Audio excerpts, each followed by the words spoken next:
भोलेनाथ की तुमको भक्तों कथा सुनाते हैं, पावन कथा सुनाते हैं। महादेव और नीलकंठ भी जो कहलाते हैं, हम कथा सुनाते हैं। हम भोलेनाथ की तुमको भक्तों कथा सुनाते हैं, पावन कथा सुनाते हैं। महादेव और नीलकंठ भी जो कहलाते हैं, हम कथा सुनाते हैं।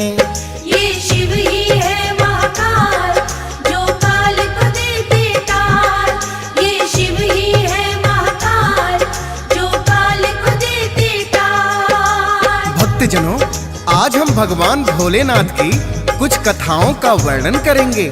पुराणों में इनके चमत्कार की अनेकों ही कथाएं वर्णित हैं। उन्हीं पावन कथाओं में से हम आपको कुछ कथाएं सुनाएंगे। आशा करते हैं आप भगवान भोलेनाथ की महिमा वर्णन सुनकर पुण्य प्राप्त करेंगे। प्रिय भक्तों, भगवान भोलेनाथ को महाकाल के नाम से भी जाना जाता है। कहते हैं भगवान भोलेनाथ के महामृत्युंजय मंत्र का जाप आए हुए काल को भी टालने में सक्षम है। इसी प्रकार की एक कथा का हम सर्वप्रथम वर्णन करते हैं। तो चलिए सुनते हैं भगवान भोलेनाथ की ये चमत्कारी कथा।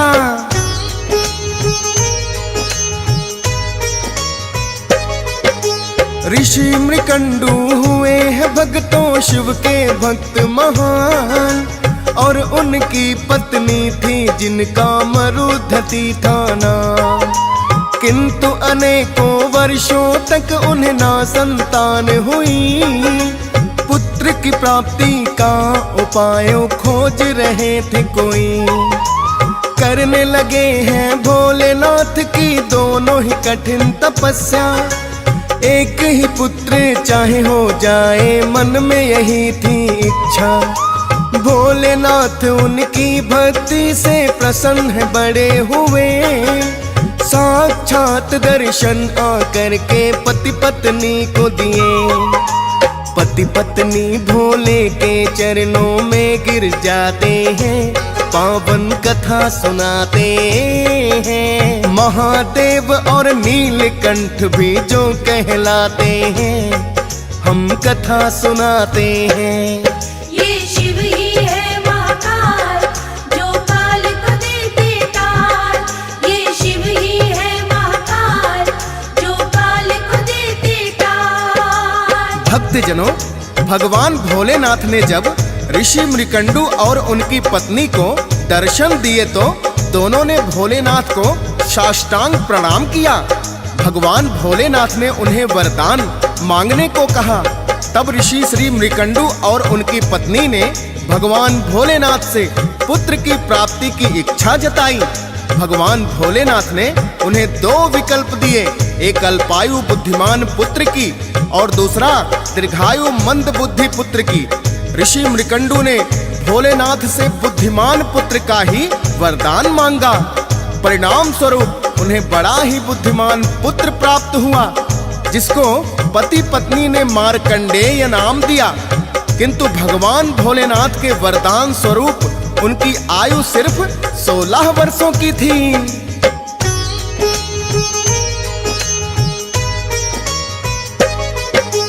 भोलेनाथ ने दिया वरदान तो असर दिखाया है, पर अल्पायु पुत्र ऋषि मृकंडू ने पाया है। पति पत्नी ने मार्कंडेय जिसे नाम दे दिया है, किंतु बुद्धिमान बड़ा ही उनका पुत्र हुआ है। जान गए अल्पायु मेरी 16 वर्षों की है। जब तक सांस चलेगी शिव की करनी भक्ति है। बुद्धिमान था मृत्यु के भय से ना घबराया है। भोलेनाथ की भक्ति में बस ध्यान लगाया है।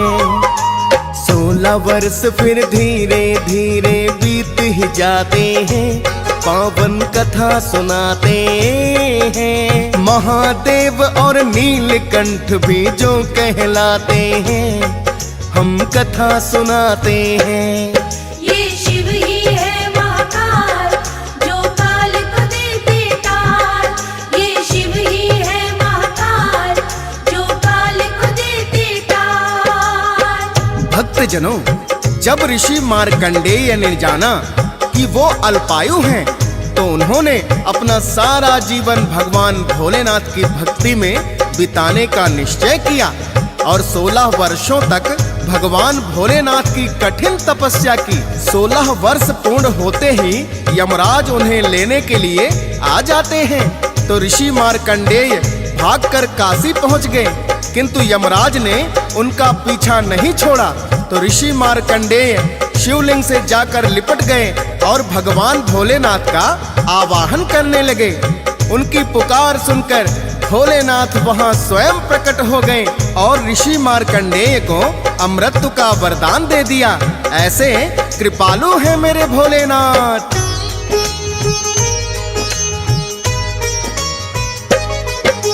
जो अल्पायु थे उनको भी अमर कर दिया है। भोलेनाथ की उन पर भक्तों ऐसी हुई दया है। ऋषि मार्कंडेय को यम भी ले जा नहीं सकते हैं। क्षमा याचना यम भी भोलेनाथ से करते हैं। महामृत्युंजय मंत्र की भक्तों ऐसी शक्ति है। जाप करे तो आए काल को टाल वो सकती है। प्रकट स्वयं ही भोलेनाथ ने मंत्र ये कर दिया है। जो करते हैं जाप मंत्र का होती उन पे दया है। महामृत्युंजय मंत्र की महिमा ऐसी बताते हैं, पावन कथा सुनाते हैं। महादेव और नीलकंठ भी जो कहलाते हैं, हम कथा सुनाते हैं। ये शिव ही है महाकाल, जो काल को देते टाल। ये शिव ही है महाकाल, जो काल को देते टाल। भक्तजनों, भगवान भोलेनाथ ऐसे वरदानी हैं कि थोड़ी सी भक्ति से प्रसन्न हो जाते हैं। इन्हें प्रसन्न करने के लिए किसी विशेष पूजा की आवश्यकता नहीं। सच्चे मन से की गई क्षण भर की भक्ति से ही भोलेनाथ प्रसन्न हो जाते हैं। और यदि सोमवार का व्रत किया जाए तो भगवान भोलेनाथ की विशेष कृपा प्राप्त होती है। ऐसी ही एक पौराणिक कथा का अब हम वर्णन करेंगे।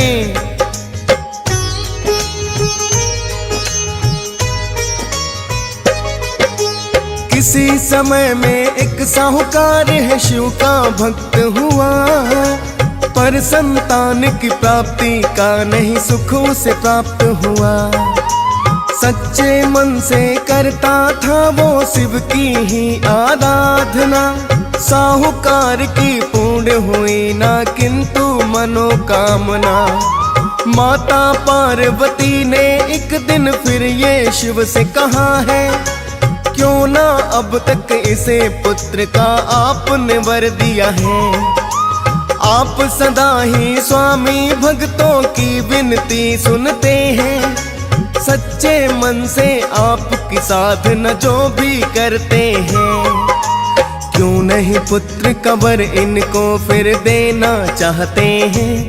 पावन कथा सुनाते हैं। महादेव और नीलकंठ भी जो कहलाते हैं, हम कथा सुनाते हैं।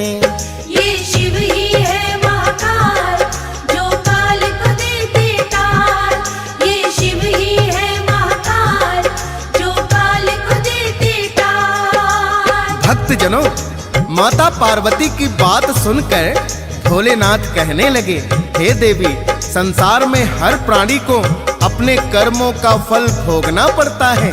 जिसके भाग्य में जो होता है वही उसे प्राप्त होता है। किंतु माता पार्वती कहने लगी, हे भोलेनाथ, आपको इसकी इच्छा पूर्ण अवश्य करनी चाहिए। माता पार्वती की विनती पर भगवान भोलेनाथ उस साहूकार को पुत्र प्राप्ति का वरदान दे देते हैं, किंतु साथ में ये भी कहते हैं कि इसकी आयु सिर्फ 12 वर्ष होगी। साहूकार माता पार्वती और भगवान भोलेनाथ के वार्तालाप को सुन रहा था, अतः वो ना तो बड़ा ही प्रसन्न हुआ और ना ही दुखी। पहले की भांति शांत चित्त होकर भोलेनाथ की भक्ति में लगा रहा।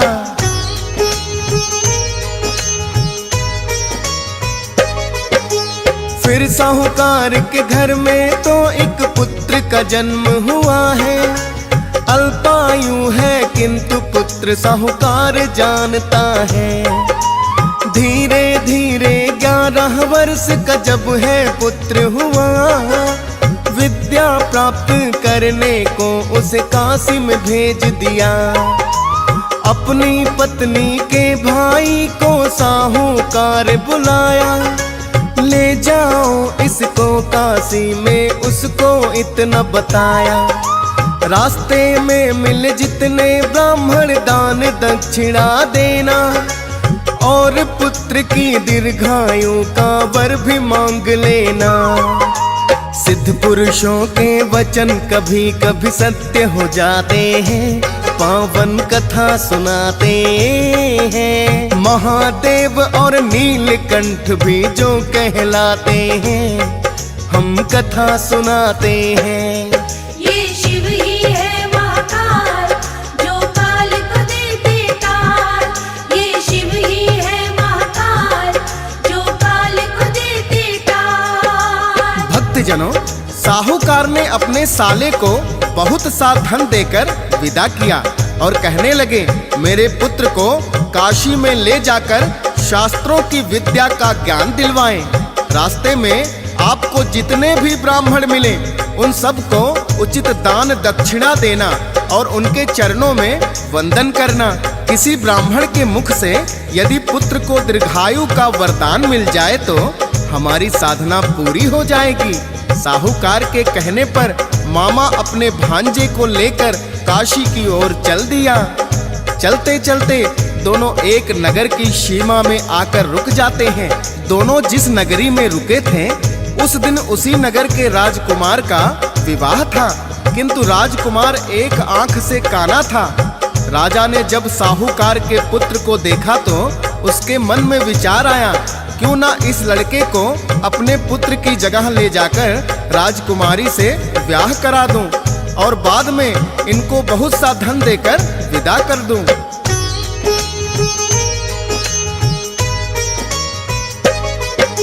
साहूकार के पुत्र को राजा ने बुलवाया है और दूल्हे का वेश पुत्र की जगह बनाया है। राजा ने तो उनको सारी बातें बताई है, राजकुमारी की शादी धोखे से रचाई है। साहूकार के पुत्र में लेकिन ईमानदारी है, दुल्हन की चुनरी पर बातें लिख दी सारी है। और दुल्हन ने लिखा हुआ संदेश पढ़ लिया है, राजकुमार के संग जाने से उसने मना किया है। खाली हाथ ही सब बाराती लौट के आते हैं, पावन कथा सुनाते हैं। महादेव और नीलकंठ भी जो कहलाते हैं, हम कथा सुनाते हैं। ये शिव ही है महाकाल, जो काल को देते टाल। ये शिव ही है महाकाल, जो काल को देते टाल। भक्तजनों, जब राजकुमार की जगह साहूकार के पुत्र को राजकुमारी से शादी के लिए फेरों पर बैठाया तो साहूकार के पुत्र ने दुल्हन की चुनरी पर लिख दिया कि तुम्हारा पति तो एक आंख से काना है और मुझे बलपूर्वक राजा ने अपने पुत्र की जगह बैठा दिया। जब दुल्हन ने अपनी चुनरी पर लिखी बातें पढ़ी तो वो सब कुछ जान गई। उसने अपने पिता को सारी बातें बताई। जब बात सामने आ गया तो बारात को खाली हाथ ही वापस लौटना पड़ा। राजकुमारी के पिता ने साहूकार के पुत्र की ईमानदारी की खूब प्रशंसा की और उसे बहुत सा धन देकर काशी की ओर विदा कर दिया।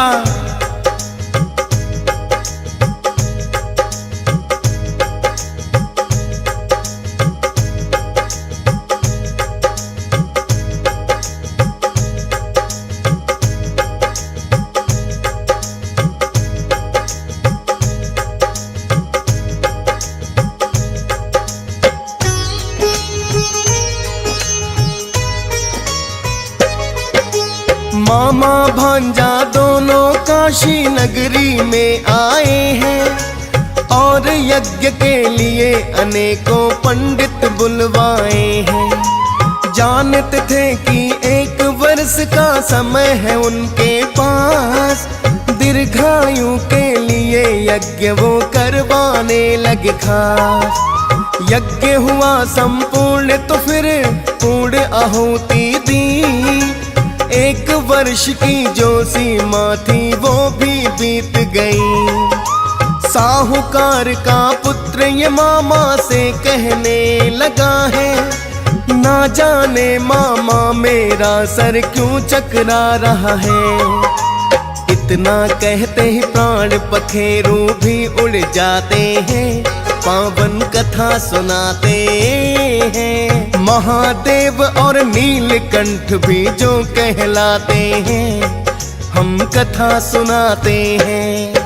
ये शिव ही है महाकाल, जो काल को देते टाल। ये शिव ही है महाकाल, जो काल को देते टाल। भक्तजनों, 12 वर्षों का समय पूर्ण होते ही साहूकार के पुत्र की मृत्यु हो गई। उसके मामा अपने मृत भांजे को देखकर जोर जोर से विलाप करने लगा। उसका विलाप सुनकर माता पार्वती को बड़ी ही दया आई और कहने लगी, हे नाथ, आपको साहूकार के पुत्र के प्राण लौटाने होंगे, वरना इसका मामा विलाप करते करते अपने प्राण त्याग देगा।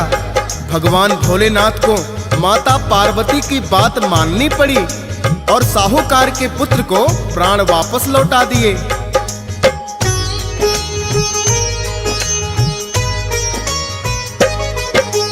भोलेनाथ ने जिसे दिया अल्पायु का वरदान, माता पार्वती की विनती भोलेनाथ गए मान।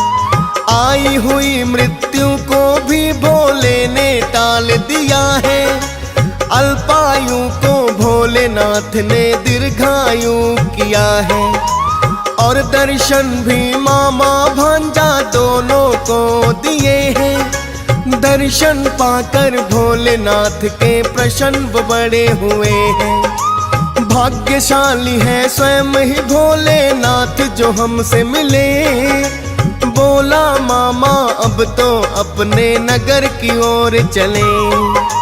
प्रस्थान फिर अपने नगर में वो कर जाते हैं, पावन कथा सुनाते हैं। महादेव और नीलकंठ भी जो कहलाते हैं, हम कथा सुनाते हैं। ये शिव ही है महाकाल, जो काल को देते टाल। ये शिव ही है महाकाल, जो काल को देते टाल। भक्तजनों, जब मामा और भांजा दोनों अपने नगर की ओर चले तो रास्ते में वही नगरी पड़ती थी जिस राजा की कन्या का साहूकार के पुत्र से विवाह कराया था। राजा उनको देखते ही पहचान गया और अपने राजमहल में ले गया। राजकुमारी ने अपने पिता को कहा कि मेरा विवाह तो इस साहूकार के पुत्र के साथ ही हुआ, क्यों ना आप मुझे प्रसन्नता पूर्वक इसके साथ विदा कर दें। राजा अपनी कन्या की बात को सहर्ष स्वीकार कर लिया।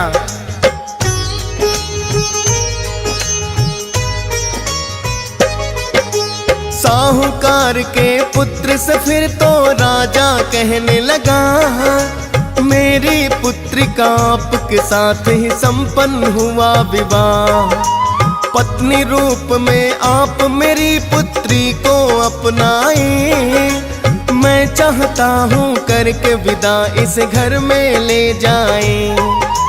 राजा ने जो विनती की तो उसने मानी है, साहूकार के पुत्र की फिर वो बन गई रानी है। राजा ने अपनी कन्या को बहुत सधन है दिया, धूमधाम से राजकुमारी को है विदा किया। फिर तो लौट के अपने नगर में वो आ जाते हैं, पावन कथा सुनाते हैं। महादेव और नीलकंठ भी जो कहलाते हैं, हम कथा सुनाते हैं। ये शिव ही है महाकाल, जो काल को देते टाल। ये शिव ही है महाकाल, जो काल को देते टाल। भक्तजनों, इस प्रकार भगवान भोलेनाथ की कृपा से साहूकार के पुत्र को दीर्घायु के साथ साथ राजा की कन्या भी पत्नी के रूप में प्राप्त हुई। ऐसे कृपालु हैं मेरे भोलेनाथ। जब वह अपने नगर में वापस आए तो साहूकार के पुत्र ने अपने माता पिता को सारी सच्चाई बता दी। इतना सुनकर साहूकार भूले नहीं समाये और भोलेनाथ की भक्ति में लीन हो गए।